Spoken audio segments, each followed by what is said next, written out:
ఓం శాంతి. ఈరోజు మురళి 28/11/2024. మధురమైన పిల్లలారా, మీరు ఒక్క తండ్రి నుండే వినాలి మరియు విని ఇతరులకు వినిపించాలి. బాబా ఏమంటున్నారు? బాబా నుండి వినాలి మరియు వినిపించాలి. ప్రశ్న: బాబా పిల్లలైన మీకు వివరించిన ఏ విషయాన్ని మీరు ఇతరులకు వినిపించాలి? బాబా పిల్లలైన మీకు వివరించిన ఏ విషయాన్ని మీరు ఇతరులకు వినిపించాలి? ఎన్నో విషయాలు ఉన్నాయి. జవాబు: ఆత్మలైన మీరందరూ సోదరులు. మీరు ఒక్క తండ్రి స్మృతిలోనే ఉండాలి. ఈ విషయాన్ని బాబా అర్థం చేయించారు. ఈ విషయాన్ని మీరందరికీ వినిపించండి. ఎందుకంటే మీరు మొత్తం విశ్వంలోని సోదరుల కళ్యాణం చేయాలి. మీరే ఈ సేవకు నిమిత్తులైనారు. బాబా అంటున్నారు, అనేక ఆత్మల కళ్యాణం చేయాలి కాబట్టి బాబా అంటున్నారు, మీరందరికీ సందేశం అనేది చెప్పాలి. ఓం శాంతి. ఓం శాంతి అని ఎక్కువగా ఎందుకు అనడం జరుగుతుంది? ఇది పరిచయాన్ని ఇవ్వడం. ఆత్మ పరిచయమును ఆత్మనే ఇస్తుంది. శరీరం ద్వారా ఆత్మనే మాట్లాడుతుంది. ఆత్మ లేకుండా శరీరం ఏమీ పని చేయలేదు. కావున ఆత్మ తన పరిచయాన్ని ఇలా ఇస్తుంది, ఓం శాంతి అని. నా స్వధర్మం, నేను ఆత్మ, నా స్వధర్మం శాంతి అని. ఆత్మలైన మనం పరంపిత పరమాత్మ సంతానం. వారు అహం ఆత్మయే పరమాత్మ అని అనేస్తారు. ఆత్మని కొంచెం అంతో ఇంతో తెలుసుకుంటే కూడా ఆత్మనే పరమాత్మ అని చెప్పేస్తారు. దాంతో అన్నీ ఉల్టా అయిపోయింది కదా. పిల్లలైన మీకు ఈ విషయాలన్నీ అర్థం చేయించబడతాయి. తండ్రి పిల్లలు పిల్లలు అని అంటారు కదా. ఓ ఆత్మిక పిల్లలు, ఈ ఇంద్రియాల ద్వారా మీరు అర్థం చేసుకుంటారని ఆత్మిక తండ్రి అంటున్నారు. మొట్టమొదట జ్ఞానము, ఆ తర్వాత భక్తి, తర్వాత వైరాగ్యం. జ్ఞానం తెలుసుకున్న తర్వాత భక్తి పైన వైరాగ్యం అనేది వస్తుంది. వైరాగ్యం కలుగుతుందో అప్పుడు పగలు వస్తుంది. ఎప్పుడైతే భక్తి పైన వైరాగ్యం కలుగుతుందో అప్పుడు జ్ఞానం అనే పగలు వస్తుంది. భక్తి రాత్రి తర్వాత పగలు రావాల్సిందే. ఇది మీ బుద్ధిలో గుర్తుండాలి. జ్ఞానము మరియు విజ్ఞానం రెండూ ఉన్నాయి. విజ్ఞానం అంటే యోగం. ఇప్పుడు మీరు జ్ఞానం యొక్క చదువుని చదువుతున్నారు. మళ్ళీ సత్యత్రేతాయుగాలలో మీకు జ్ఞాన ప్రాలబ్ధం లభిస్తుంది. జ్ఞానమును ఇప్పుడు తండ్రి ఇస్తారు. దాని ప్రాలబ్ధం మళ్ళీ సత్యుగంలో లభిస్తుంది. ఇవి అర్థం చేసుకోవాల్సిన విషయాలు కదా. ఇప్పుడు తండ్రి మీకు జ్ఞానాన్ని ఇస్తున్నారు. మళ్ళీ మేము జ్ఞానం నుండి అతీతంగా విజ్ఞానంలోకి అనగా శాంతిధామంలోకి వెళ్తామని మీకు తెలుసు. దాన్ని జ్ఞానం అని అనరు. శాంతిధామంలోకి వెళ్ళడాన్ని యోగం అంటారు. యోగం యొక్క పేరే విజ్ఞానం. దానిని విజ్ఞానం అని అంటారు. జ్ఞానం నుండి అతీతంగా శాంతిధామంలోకి వెళ్ళిపోతారు. ఈ జ్ఞానం అంతటినీ బుద్ధిలో ఉంచుకోవాలి. తండ్రి ఎక్కడి కోసం జ్ఞానం ఇస్తున్నారు? భవిష్య కొత్త ప్రపంచం కోసం ఇస్తున్నారు. కొత్త ప్రపంచంలోకి వెళ్ళినప్పుడు మొదట తమ ఇంటికి తప్పకుండా వెళ్తారు. మొదట పరంధామానికి వెళ్తాం, ఆ తర్వాత సత్యుగంలో వస్తాం. ముక్తిధామంలోకి వెళ్ళాలి. ఆత్మలు ఎక్కడ నివాసిలో అక్కడైతే తప్పకుండా వెళ్తారు కదా. ఈ కొత్త కొత్త విషయాలని మీరే వింటారు. మనం ఎక్కడి నుంచి వచ్చినామో అక్కడికే వెళ్తాం. ఈ విషయాలన్నీ బాబానే వచ్చి తెలియచేస్తున్నారు. వీటిని ఇంకెవరు అర్థం కూడా చేసుకోలేరు. ఆత్మలమైన మేము ఆత్మిక తండ్రికి ఆత్మిక పిల్లలమని మీరు భావిస్తారు. ఆత్మిక పిల్లలకు తప్పకుండా ఆత్మిక తండ్రి కావాలి. ఆత్మిక తండ్రి మరియు ఆత్మిక పిల్లలు. ఆత్మిక పిల్లలకు ఒక్క ఆత్మిక తండ్రే ఉంటారు. వారు వచ్చి జ్ఞానాన్ని ఇస్తారు. బాబా ఎలా వస్తారో అది కూడా వివరించినారు. నేను కూడా ప్రకృతిని ఆధారంగా చేసుకొని రావాల్సి ఉంటుందని బాబా చెప్తారు. ప్రకృతిని అంటే శరీరాన్ని, పంచతత్వాలతో తయారు చేయబడిన శరీరాన్ని ఆధారంగా చేసుకొని రావాల్సి పడుతుంది.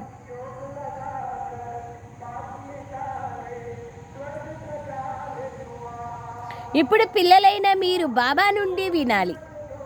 బాబా నుండి తప్ప ఇంకెవరి నుండి వినకూడదు. పిల్లలు విని మళ్ళీ ఇతర సోదరులకు వినిపిస్తారు. ఏదో ఒకటి తప్పకుండా వినిపిస్తారు. స్వయాన్ని ఆత్మగా భావించండి. తండ్రిని స్మృతి చెయ్యండి అని అంటారు. ఎందుకంటే బాబానే పతిత పావనులైనారు. బుద్ధి అక్కడికి వెళ్ళిపోతుంది, పరంధామానికి. పిల్లలకు అర్థం చేయించడం ద్వారా అర్థం చేసుకుంటారు. ఎందుకంటే ఇంతకుముందు తెలివి తక్కువ వారిగా ఉండేవారు. అజ్ఞానం అంటే తెలివి తక్కువనే కదా. భక్తి మార్గంలో అర్థం చేసుకోకుండా రావణాసురుని బంధనంలోకి రావడంతో ఏమేం చేసినారు, ఎంత అశుద్ధంగా అయిపోయారు. మద్యం తాగడం వల్ల ఎలా అయిపోతారు? మద్యం అశుద్ధతని ఇంకా ఎక్కువగా వ్యాపింపచేస్తుంది, బుద్ధిని భ్రష్టం చేసేస్తుంది కదా. తన హ్యాండ్ ఓవర్లో తన మనస్సు ఉండదు. అప్పుడు వాళ్ళు ఏం చేస్తారో వాళ్ళకే తెలీదు. అందుకయ్యే బాబా అంటున్నారు, మద్యం తాగడం వల్ల ఇంకా అశుద్ధత ఎక్కువైపోయింది. మద్యం తాగడం వల్ల ఎలా అయిపోయారో చూడండి. బేహద్దు తండ్రి నుండి మేము వారసత్వం తీసుకోవాలి అని ఇప్పుడు పిల్లలైన మీ బుద్ధిలో ఉంది. కల్పకల్పము తీసుకుంటూ వచ్చాం. కావున దైవీ గుణాలను ఇప్పుడు పిల్లలైన మీ బుద్ధిలో దైవీ గుణాలను ఇప్పుడు తప్పకుండా ధారణ చేయాలి. కృష్ణుని దైవీ గుణాలకు ఎంత మహిమ ఉంది. కృష్ణునిలో ఉండే దైవీ గుణాలకు చెప్తారు కదా, సర్వగుణ సంపన్నులు, 16 కళా సంపూర్ణులు అని. ఎంతో మహిమ ఉంది. వైకుంఠాధిపతి కృష్ణుడు ఎంత మధురమైన వారు. కృష్ణుని వంశము అని అనరు, విష్ణువు యొక్క వంశం అని అంటారు, లేదా లక్ష్మీనారాయణల వంశం అని అంటారు. బాబాయే సత్యుగ రాజ్య వంశాన్ని స్థాపన చేస్తారని మీకు తెలుసు.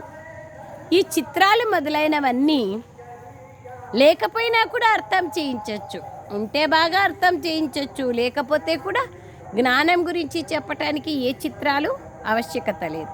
మందిరాలు అయితే ఎన్నో తయారవుతూ ఉంటాయి.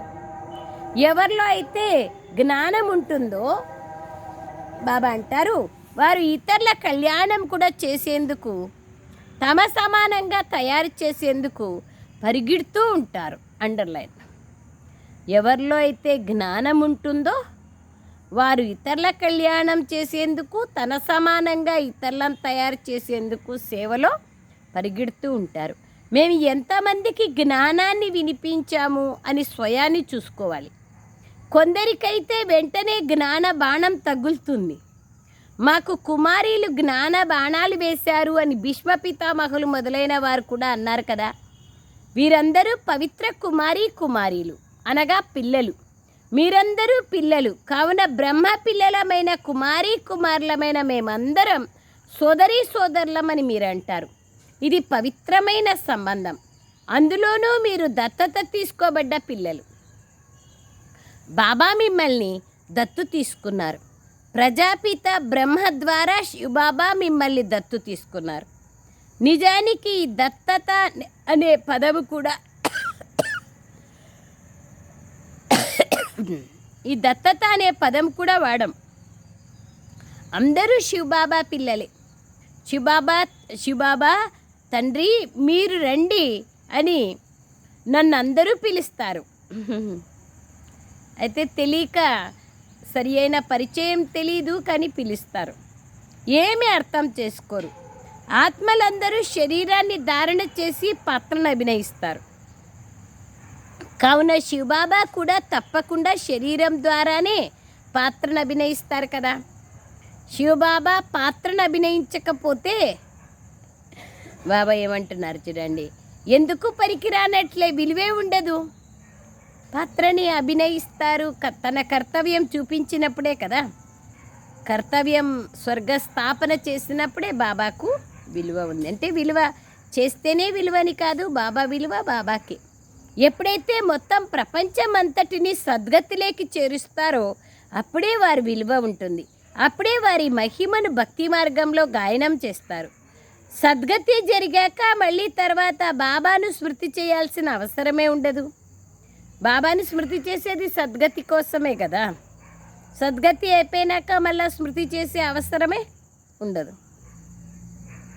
వారు కేవలం గాడ్ ఫాదర్ అని అన్నప్పుడు అందులో టీచర్ ఉండరు.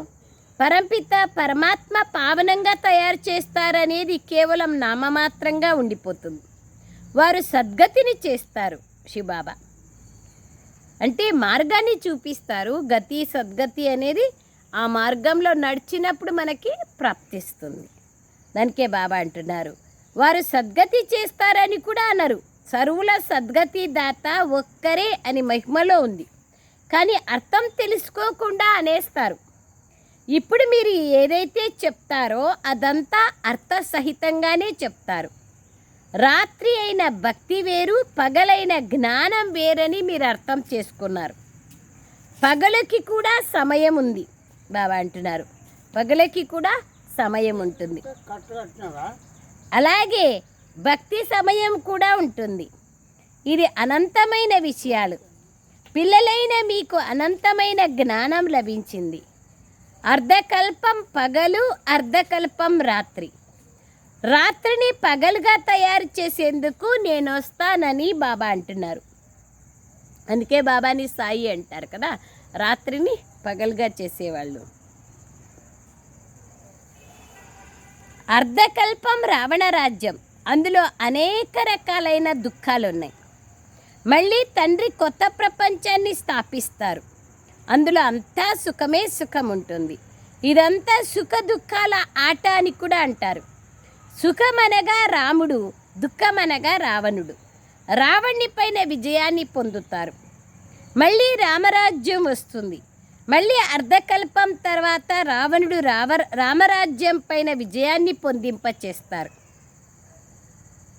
బాబానే వచ్చి శక్తినిచ్చి రావణాసురుని పైన విజయాన్ని పొందింపచేస్తారు. ఒక్కొక్క పదాన్ని మీరు అర్థసహితంగా చెప్తారు. మీది ఈశ్వరీయ భాష. దీనిని ఎవ్వరూ అర్థం చేసుకోలేరు. ఈశ్వరుడు ఎలా మాట్లాడతారు? ఇది భగవంతుడైన తండ్రి భాష అని మీకు తెలుసు. ఎందుకంటే తన జ్ఞానసాగర్లు నాలెడ్జ్ ఫుల్ అని కూడా గాయనం చేస్తారు. నా జ్ఞానసాగర్లు ఇంగ్లీష్లో knowledge full, ocean of knowledge లేదా నాలెడ్జ్ ఫుల్. తప్పకుండా ఎవరికో ఒకరికి జ్ఞానాన్ని ఇస్తారు కదా. ఇప్పుడు జ్ఞానసాగర్లు అన్నారంటే ఎప్పుడో ఒకప్పుడు వచ్చి జ్ఞానాన్ని ఇచ్చింటే కదా జ్ఞానసాగర్లు అనే పేరు ఉంటుంది, మహిమ ఉంటుంది. తండ్రి ఏ విధంగా జ్ఞానాన్ని ఇస్తారో ఇప్పుడు మీరు అర్థం చేసుకున్నారు.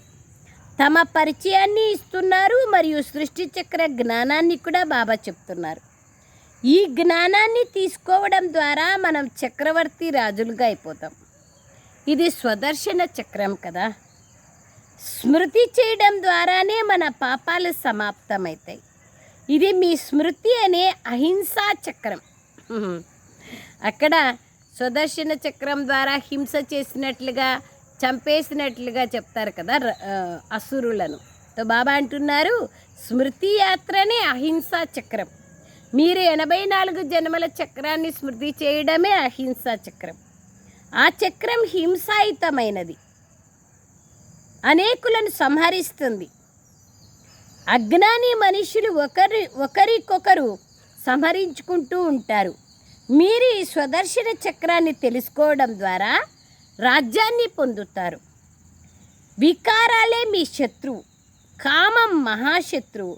దాని ద్వారా ఆది మధ్యాంతము దుఃఖం లభిస్తుంది. అది దుఃఖం యొక్క చక్రం. మీకు బాబా ఈ చక్ర జ్ఞానాన్ని అర్థం చేయిస్తారు. స్వదర్శన చక్రధారులుగా తయారు చేస్తారు. చక్రం యొక్క జ్ఞానాన్ని చెప్పి బాబా మనల్ని స్వదర్శన చక్రధారులుగా తయారు చేస్తారు. మనం ఎలా ఉంటిమి, ఎలా అయినాము అనేటువంటి నాలెడ్జ్ ఇస్తారు. శాస్త్రాల్లో ఎన్నో కథలను తయారు చేశారు. ఇప్పుడు మీరు వాటన్నింటినీ మర్చిపోవాలి. మనుషులు చెప్పినవి కదా అవి. ఒకదానికొకటి దానికి ఏమీ వ్యత్యాసం, అసలు సంబంధమే ఉండదు. ఒకటికొకటి కలిసవు. ఆ విధంగా చెప్తూ ఉంటారు కథలు. ఒక్క తండ్రినే స్మృతి చేయాలి. ఎందుకంటే తండ్రి ద్వారానే స్వర్గం యొక్క వారసత్వాన్ని మీరు తీసుకుంటారు. తండ్రిని స్మృతి చేయాలి మరియు వారసత్వాన్ని స్మృతి చేయాలి. ఇది ఎంత సహజం. అనంతమైన తండ్రి కొత్త ప్రపంచ స్థాపనం చేస్తారు. కావున వారసత్వాన్ని తీసుకునేందుకే మీరు స్మృతి చేస్తారు.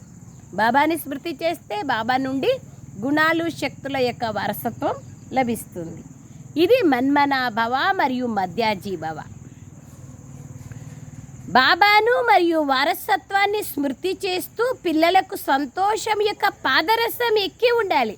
బాబా నిన్నటి రోజున కూడా చెప్తున్నారు కదా, బాబా స్మృతి చేస్తా చేస్తా సంతోషం యొక్క పాదరసం ఎక్కి ఉండాలి, నష ఎక్కాలి. దానికే బాబా అన్నారు, మాకు భగవంతుడు లభించినారు అనే నష ఉండాలి. ఎక్కడ లౌకికంలో మామూలుగా తాగేవాళ్ళు తాగితే భలే పేదవాళ్ళుగా ఉంటారు. వాళ్ళు తాగినారంటే మేము మహారాజుగా అవుతాం, చక్రవర్తిగా అవుతామనే నష ఉంటుంది అన్నారు కదా. అట్లా బాబా ఇవాళ అంటున్నారు, ఇప్పుడు సంతోషం యొక్క పాదరసం పైకెక్కి ఉండాలి. గుర్తు చేసుకుంటే పైకెక్కుతుంది, మర్చిపోతే దిగుతుంది. మనం అనంతమైన తండ్రికి పిల్లలం. తండ్రి స్వర్గ స్థాపనం చేస్తున్నారు. మనం అధిపతులుగా ఉండేవాళ్ళం, మళ్ళీ తప్పకుండా అలా అవుతాం. మళ్ళీ మీరే నరకవాసులుగా అయ్యారు. సతోప్రధానులుగా ఉండేవారు, ఇప్పుడు తమోప్రధానులుగా అయ్యారు. భక్తి మార్గంలో కూడా మనమే వచ్చాం. దిగుతూ దిగుతూ చేస్తూ చేస్తూ వచ్చినాం. అంతా పరిక్రమణ వేసి వచ్చినాం. భారతవాసులమైన మనమే సూర్యవంశీలుగా ఉండేవాళ్ళం, మళ్ళీ చంద్రవంశీలుగా వైశ్యవంశీలుగా ఈ కిందికి దిగుతూ దిగుతూ కిందికి వచ్చాం. స్థితిలోనూ కిందికి దిగినాం. భారతవాసులైన మనం దేవీ దేవతలుగా ఉండేవాళ్ళం, మళ్ళీ మనమే కిందికి వచ్చాం. ఇప్పుడు మీకు మొత్తం అంతా జ్ఞానం తెలిసింది. వామ మార్గంలోకి వెళ్ళినప్పుడు ఎంత అశుద్ధంగా అయిపోతారు. వికారాల్లోకి వెళ్ళినప్పుడు ఎంత అశుద్ధంగా అయిపోతారు. ఆత్మ అపవిత్రం అయిపోతుంది కదా. మందిరాల్లో కూడా ఇలా చీచీ చిత్రాలు తయారు చేయబడి ఉన్నాయి. జగన్నాథ మందిరం, పూరి జగన్నాథ్ మందిరంలో ఒడిస్సాలో గోపురంకి అన్ని అశుద్ధమైన అశ్లీల చిత్రాలు చిత్రీకరించినారు. బాబా అంటున్నారు, ఇప్పుడు మీరు అర్థం చేసుకున్నారు. మనం ఈ సత్యుగ అధిపతులుగా ఉన్నప్పుడు దైవీ గుణాలు కలిగిన మనుషులుగా ఉండేవాళ్ళం. ఇప్పుడు అసురీ గుణాలు కలవారిగా అయిపోయాం. ఎంత తేడా ఉంది. దైవీ గుణాలు ఎక్కడా, అసురీ గుణాలు ఎక్కడా.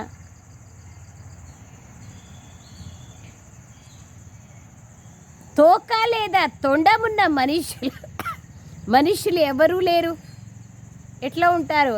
తోక హనుమంతునికి, తొండం వినాయకునికి ఉంటుంది కదా. ఇది కేవలం జ్ఞానం యొక్క గుర్తులు, దేవతల గుర్తులు. ఇప్పుడైతే స్వర్గం ప్రాయలోపమైపోయింది. హనుమంతుని యొక్క తోకకు కూడా జ్ఞానం ఉంది కదా, రహస్యం. అనుమానం అనే తోకకు అగ్గి అంటించినప్పుడే, అంటే అనుమానం మన జీవితంలో సమాప్తమైపోవాలి. నిశ్చయాత్మక బుద్ధిని కలిగి ఉండాలి. తొండము ఎలాంటి వాళ్ళనైనా కేర్ చేసేది లేదు. లోకలాజకుల మర్యాదల్ని కేర్ చెయ్యకుండా తన పాటికి తాను హుందాతనంలో ఉన్నందుకే తొండం. ఆ విధంగా బాబా వాళ్ళు అంటున్నారు, ఆ విధమైన దేవతలు లేరు. జ్ఞాన సహితమైన అర్థం ఉంది దానికి.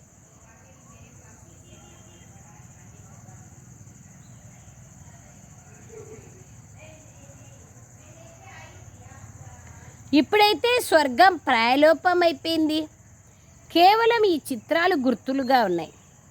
చంద్రవంశీయుల గుర్తులు కూడా ఉన్నాయి. ఇప్పుడు మీరు మాయపైన విజయాన్ని పొందేందుకు యుద్ధం చేస్తున్నారు. యుద్ధం చేస్తూ చేస్తూ ఓడిపోయిన దానికి గుర్తుగానే అక్కడ విల్లు బాణం చూపించినారు రామునికి. భారతవాసులు వాస్తవానికి దేవీ దేవతా వంశానికి చెందినవారు.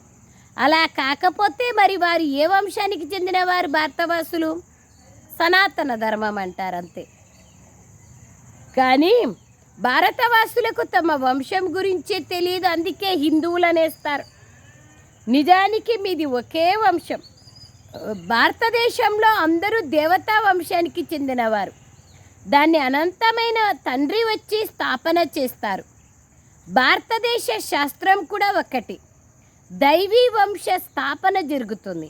ఆ తర్వాత అందులో భిన్న భిన్న శాఖలు ఏర్పడతాయి. తండ్రి దేవీ దేవత ధర్మాన్ని స్థాపన చేస్తున్నారు. ముఖ్యమైన ధర్మాలు 4: దేవతా ధర్మము, క్షత్రియ ధర్మము, వైశ్య శూద్ర ధర్మాలు. బ్రాహ్మణ ధర్మం గురించి తెలియదు కదా వాళ్ళకి.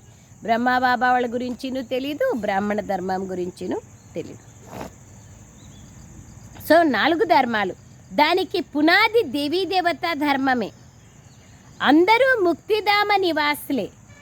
మీరు మళ్ళీ మీ దేవతా శాఖల్లోకి వెళ్ళిపోతారు. ప్రపంచంలో ఉండే సర్వ జీవరాశులకు కూడా ఇల్లు పరంధామమే కదా. అందరూ ముక్తిధామంలోనే ఉంటాం.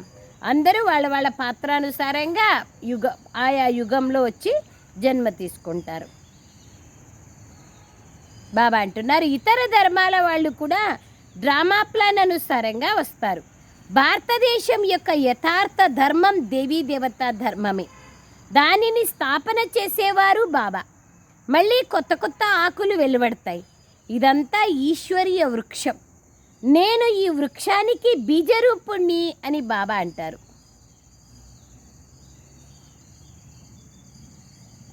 ఇది కాండం. మళ్ళీ దాని నుండి శాఖలు వెలువడతాయి. ఆత్మలమైన మనందరం సోదరులం. ఇదే ముఖ్యమైన విషయం. ఆత్మలందరికీ తండ్రి ఒక్క బాబానే. అందరూ వారినే స్మృతి చేస్తారు. ఈ కళ్ళతో మీరు ఏదైతే చూస్తారో దాన్నంతా మర్చిపోవాలని బాబా అంటున్నారు. ఇది అనంతమైన వైరాగ్యం. వారిది హద్దు యొక్క వైరాగ్యం. వారికి కేవలం ఇల్లు వాకిళ్ళపైన వైరాగ్యం వచ్చేస్తుంది ఆ సన్యాసులకి. మీరైతే ఈ పాత ప్రపంచం అంతటిపైన బేహద్దు వైరాగ్యాన్ని కలిగి ఉంటారు. భక్తి తర్వాత పాత ప్రపంచం పైన వైరాగ్యం కలుగుతుంది. మళ్ళీ మనం వయా శాంతిధామం కొత్త ప్రపంచంలోకి వెళ్తాం. ఈ పాత ప్రపంచం భస్మం అవుతుందని మీకు తెలుసు. ఈ పాత ప్రపంచం పైన ఇప్పుడు మనసు పెట్టుకోకూడదు. కానీ ఎప్పటి వరకైతే అర్హులుగా అయిపోమో అప్పటి వరకు ఇక్కడే ఉండాలి. అర్హులుగా అయినప్పుడే అక్కడికి ట్రాన్స్ఫర్ అవుతాం. లెక్కాచారాలన్నింటినీ ఇక్కడే తీర్చుకోవాలి. మీరు అర్ధకల్పం కోసం సుఖాన్ని జమ చేసుకుంటారు. దాని పేరే శాంతిధామం. పరంధామం పేరు శాంతిధామం. మళ్ళీ సుఖధామం లేకొస్తారు. మొట్టమొదట వచ్చినప్పుడు మీకు సుఖం ఉంటుంది. ఆ తర్వాతనే దుఃఖం వస్తుంది. దేహభ్రాంతి లేకొచ్చినప్పుడు దుఃఖం వస్తుంది. లేకపోతే సుఖంగానే ఉంటాం ఆత్మాభిమాని స్థితిలో. ఏ కొత్త ఆత్మలైతే పైనుండి వస్తాయో వారు సుఖాన్ని పొందుతారు. ఎందుకు? భలే ద్వాపర యుగంలో వచ్చినా కూడా సుఖాన్ని పొందుతారు. ఎందుకంటే పవిత్రత శక్తి ఉంటుంది కదా. ఎంతవరకు పవిత్రత శక్తి ఉంటుందో అంతవరకు సుఖంగా ఉంటారు. ఆ తర్వాత దుఃఖం ఉంటుందని బాబా చెప్తారు. కొత్త కొత్త వాళ్ళు ఎవరైతే వస్తారో వారు సత్వప్రధానంగా ఉంటారు. ఏ విధంగా? మీ సుఖము యొక్క శాతం ఎక్కువగా ఉంటుంది, దుఃఖం యొక్క శాతం వారిది దుఃఖం యొక్క శాతం ఎక్కువగా ఉంటుంది. మనది 3/4 సుఖము 1/4 దుఃఖం అయితే వాళ్ళకి ఒక్క జన్మ తీసుకుంటే కూడా అర్ధ భాగం సుఖము అర్ధ భాగం దుఃఖము ఉంటుంది ఒకే జన్మలోనే. ఇవన్నీ బుద్ధి ద్వారా అర్థం చేసుకోవాల్సిన విషయాలు. బాబా కూర్చొని ఆత్మలకి అర్థం చేయిస్తున్నారు. బాబా జ్ఞానమే ఆత్మలకు జ్ఞానం కదా, ఆధ్యాత్మిక జ్ఞానం. వారు మళ్ళీ ఇతర ఆత్మలకు అర్థం చేయిస్తారు. నేను ఈ శరీరాన్ని ధారణ చేశాను అని బాబా అంటున్నారు. అనేక జన్మల అంతిమంలో అనగా తమోప్రధాన శరీరంలో నేను ప్రవేశిస్తాను. మళ్ళీ వారే ఫస్ట్ నెంబర్లోకి వెళ్ళాలి. First so last, last so first. ఇది కూడా అర్థం చేయించాల్సి ఉంటుంది. ఫస్ట్ తర్వాత ఎవరు? బాబా అంటున్నారు ఫస్ట్ శ్రీకృష్ణుడు, ఆ తర్వాత అనేక జన్మలు అనేది తీసుకుంటారు. ఫస్ట్ తర్వాత ఎవరు? మమ్మ పాత్ర ఉండాలి. తాను అనేకులకు శిక్షణ ఇచ్చింది. ఆ తర్వాత అనేకులకు శిక్షణ ఇచ్చేవారు చదివించేవారు పిల్లలైన మీలో నంబర్ వారుగా ఉన్నారు బాబా అంటున్నారు. ఆ తర్వాత ఆ చదువుకునేవారు కూడా మీకన్నా ఉన్నతిగా వెళ్ళిపోయేవారు కూడా ప్రయత్నిస్తారు. చదివించే టీచర్ కన్నా కూడా పైకి వెళ్ళిపోయేవారు చాలా సెంటర్లలో ఉంటారు. ఒక్కొక్కరిని చూడడం జరుగుతుంది. అందరి నడవడిక ద్వారా కూడా తెలుస్తుంది కదా. కొందరినైతే మాయ ముక్కు పట్టుకొని ఒక్కసారిగా అంతం చేసేస్తుంది. వికారాలలో పడిపోతారు. మున్ముందు మీరు అనేకులకు వినిపిస్తూ ఉంటారు, తను మాకు జ్ఞానం ఇచ్చేది, మరి తను ఎలా వెళ్ళిపోయింది, మాకు పవిత్రంగా అవ్వమని చెప్పేది, కానీ తను స్వయమే అశుద్ధంగా అయిపోయింది అని ఆశ్చర్యపోతారు. తప్పకుండా అర్థం చేసుకుంటారు కదా. చాలా చీచీగా అయిపోతారు. మంచి మంచి పెద్ద పెద్ద మహారథులను కూడా మాయ చాలా జోరుగా తప్పింప చేస్తుందని బాబా అన్నారు. ఏ విధంగా మీరు మాయని ఇబ్బంది చేసి విజయాన్ని పొందుతారో అలా మాయ కూడా ప్రయత్నిస్తుంది. బాబా ఎంత మంచి మంచి ఫస్ట్ క్లాస్ అయిన రమణీకమైన పేర్లను కూడా పెట్టారు. కానీ అహో మాయ ఆశ్చర్యవంతులై వింటారు, అందరికీ చెప్తారు, మళ్ళీ బాబా నుండి పారిపోతారు, అంటే కింద పడిపోతారు. మాయ ఎంత శక్తివంతమైనది. కావున పిల్లలు చాలా చాలా అప్రమత్తంగా ఉండాలి. ఇది యుద్ధ మైదానం కదా. మాయతో మీకు ఎంత పెద్ద యుద్ధం జరుగుతుంది. అచ్చా, చాలా పెద్ద యుద్ధం కదా, గుప్త యుద్ధం ఇది. अच्छा मीठे मीठे सिखलदे बच्चों प्रति माता पिता बाप दादा का याद प्यार और गुड मॉर्निंग. रूहानी बाप की रूहानी बच्चों को नमस्ते. हम रूहानी बच्चों की रूहानी माता पिता बाप दादा को याद प्यार गुड मॉर्निंग और नमस्ते नमस्ते नमस्ते बाबा नमस्ते. Thank you Baba, thank you. సారాంశం, ఇక్కడే లెక్కాచారాలన్నింటినీ తీర్చుకొని అర్ధకల్పం కోసం సుఖాన్ని జమ చేసుకోవాలి. ఈ పాత ప్రపంచం పైన ఇప్పుడు మనసు పెట్టుకోకూడదు. ఈ కండ్లకేదైతే కనిపిస్తోందో దాన్ని అంతటినీ మర్చిపోవాలి. సెకండ్ విషయం, మాయ చాలా శక్తివంతమైనది, దానితో జాగ్రత్తగా ఉండాలి. చదువులో వేగం పుంజుకొని ముందుకెళ్ళాలి, అంటే బాగా చదివి ముందుకెళ్ళాలి. ఒక్క తండ్రి నుండే వినాలి మరియు వారి నుండి విన్న విషయాన్ని ఇతరులకు వినిపించాలి.